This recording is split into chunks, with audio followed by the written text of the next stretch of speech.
সম্মানিত সুধী, আসসালামু আলাইকুম।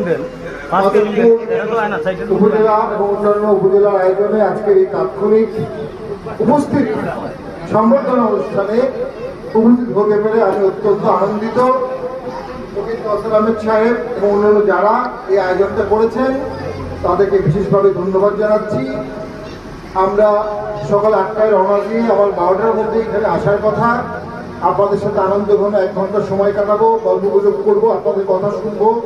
কিন্তু রাস্তায় এত জ্যাম যে আমার 4 ঘন্টার রাস্তা 8 ঘন্টা লাগিয়ে দিল।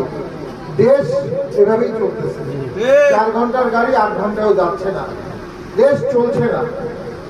তাদের যে পদক্ষেপগুলোর কথা বলেছিলেন, যে সমালোচনাগুলো করেছিলেন, প্রত্যেকটা আজকে সত্য বলে প্রমাণিত হচ্ছে, প্রত্যেকটা।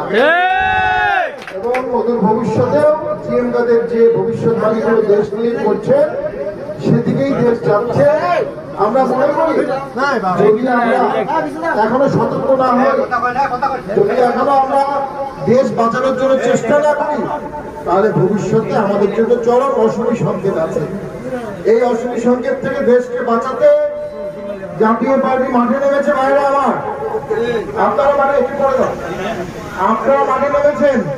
আমরা কথা দিচ্ছি, আমরা সামনে রাজনীতি করবো তৃণমূলের মতামতের ভিত্তিতে ইনশাল্লাহ।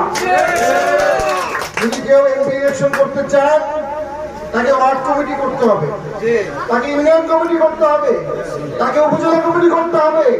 এবং সকল তৃণমূলের নেতা তাকে যদি বলে এমপি নমিনেশন দেন, আমার বিশ্বাস জিএম কাদের স্যার তাকেই নমিনেশন দেবেন।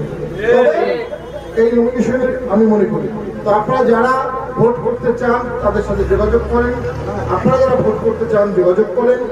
অতীত নিয়ে রোমন্থন করে লাভ নেই। অতীতের কারো